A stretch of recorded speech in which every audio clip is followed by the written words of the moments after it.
Do not publish your Facebook ad campaigns before you checked off the 3 boxes that I'm going to share with you in this video. I've seen a lot of mistakes working with a lot of different brands all over the world when they start advertising on Facebook and Instagram. And in this video, I'm going to share with you the 3 most common mistakes, that is also the biggest mistakes that I see people make, and how you can avoid them to make sure that you get the most amount of money back from each dollar you spend on Facebook.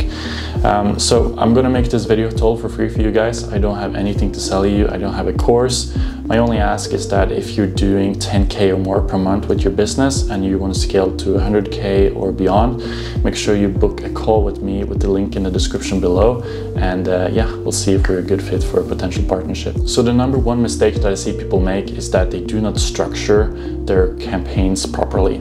Now, when you set up your campaign, the biggest mistake that I see they make is that they have too many variables. So you have too many ad sets and too many ads compared to how big your budget is. If you have a lot of variables into your campaigns, like a lot of ad set and a lot of ads, but you don't have a big enough budget, then you're basically gonna have to be super patient and let Facebook spend a lot of your money on all of these different variables before you can actually know which one of these ad sets and ads that work the best for you.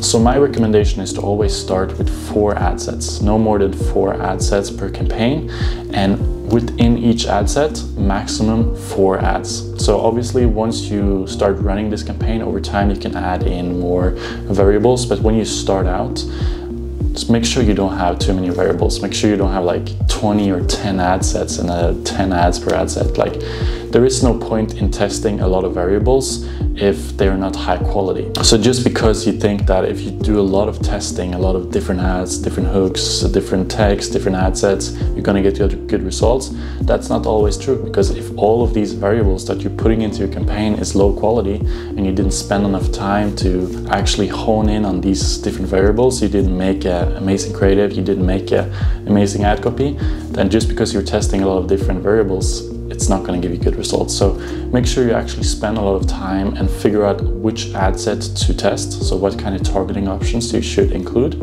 and make sure you spend most of your time actually honing down on the creative. So for each ad, make sure you have a really good image, a really good video, and a really good carousel. If you don't already know which format works the best for you, that's the number 1 thing I would test. So make sure you try a video, an image, maybe 2 different images and 1 carousel. Then you have 4 ads and you test all the different formats. Now, the reason I like to do it this way is because it's kind of what I would call the shotgun approach, where you spread the variables in very different directions. So you don't make the ads super similar, you try to make them very different. Because when you look at the results, you can then easily see which direction you should continue going in. So if video works the best for you, then that should be very obvious in the results. And moving forward, you know that you should spend most of your time making really good video ads. Now, if it's images that work the best for you, then you also know that, and you know that you should spend more time actually making amazing images and do a lot of testing in that direction. So now, the second mistake that I see most people do make when they start out advertising is that they do not know their numbers well enough. So when you're starting to run a campaign on Facebook and Instagram, before you publish the campaign, you should set out a break-even ROAS and a break-even CPA. So that means, what's the minimum ROAS and CPA that you need? CPA basically means cost per acquisition, so cost per conversion. So what's the minimum, that you need in ROAS, and what's the maximum cost per order that you can have in order to not lose money on this campaign? Now, the big mistake that I see people make is that they set their target ROAS and target CPA way too high compared to what it actually needs to be. Now, the problem with this is that they see maybe some ads are not hitting that target, and then they kill that ad or they kill that ad set, and it's going to affect your campaign a lot. Because if you were able to actually keep this running because you see it's above your break even, then over time it might get a lot better and you can be more patient with it because you know you're not losing money on these variables. So as an example right here, I'm going to show you a campaign that we ran for one of our clients. So as you can see on this graph here, you see a consistent downward trend in the cost per purchase. So as you can see, the results are getting better over time. And the reason for this is that we let the campaign run and we send a lot of data into the ad set that we're running. And when you give an ad set a lot of data over a long period of time, it's going to get actually smarter. So just because the results are not amazing in the beginning, if you let that keep running and you can run that without losing money, then obviously, as you can see here, the results are most likely going to get a lot better for you. So just be patient. Don't make any conclusions and kill ad sets unless you know it's below your break even. So if you want to know what your break even ROAS and your CPA targets should be, make sure you click the link in the description of this video where I have Google Sheet calculator that you can use in order to find your break-even ROAS and break-even CPA. Now the third mistake, and it's actually one of the absolute biggest mistakes that I see people make, is that you're killing ad sets and variables too early. They don't properly test them before they kill them. So the problem with this is obviously that you will spend a lot of time creating ad sets and creating, ads and creatives and designs and videos, but then you kill them before you even got to properly test them. So you basically just wasted all your time and resources in creating that ad. Now the problem with that is that you could have been killing that ad too early, and maybe you could even get amazing results with that ad if you were just a bit more patient. So this basically all just comes down to being emotionally in control and staying calm when you start running your campaign, because you need to let Facebook get data and optimize by itself before you kill something. So my rule of thumb, obviously this doesn't go for every business, but a recommendation is to at least spend 2 to 3 times your sales price of an ad or a campaign before you kill a variable. So if you run an ad and you see that the results aren't great, but it hasn't even gotten 2 times the sales price of the product that you're trying to sell, then basically just wait. Let Facebook give it more spend and see how it performs once it gets more spend. Another thing you should consider here is that you should run it for at least 5 to 7 days before you kill it. Some days are different, not every day is the same. The results always fluctuate for every ad account that I've ever managed. The results go up on some days and down on some other days, and it's not good to know why this happens. Like sometimes it's external factors that we cannot even control within the Facebook Ads Manager. But one thing that we always see is that once we just make decisions based on longer time period, we will always get better results. So make sure you don't only have ROAS and CPA targets on point. Make sure you also have the actual volume of spend per variable checked off before you actually decide what to go with. So on the other side of actually killing, deciding who's the winner is also something you need to consider based on not just ROAS and the cost per acquisition. You also need to look at the volume, because sometimes you start a campaign and one ad might have an amazing ROAS, an amazing CPA, but it's only gotten maybe a tiny bit of spend. Now here is the issue that I see with a lot of advertisers. In that case, they think, okay, I should kill the one that has gotten most of the spend but has a lower ROAS and try to force Facebook to spend more on this ad that has amazing ROAS but doesn't have enough spend. Now this is very counterintuitive, because most likely the reason why this ad didn't get a lot of spend is because Facebook just don't think it will run as well as the one that they gave a lot of spend to. So once you kill the ad that has more spend but less ROAS and higher CPA, now Facebook will spend more on this other ad, but as you will see, the results are probably going to drop a lot.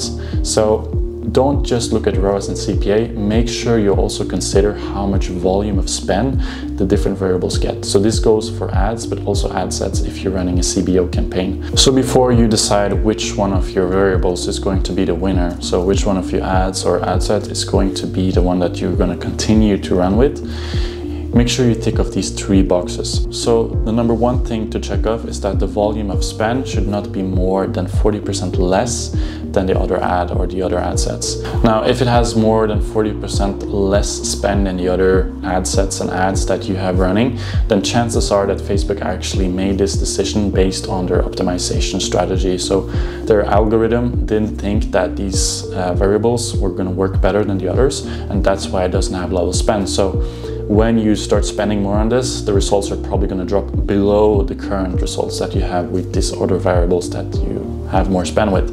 So make sure that you also consider volume of spend before you determine which one of your ads and ad sets is going to be the winner.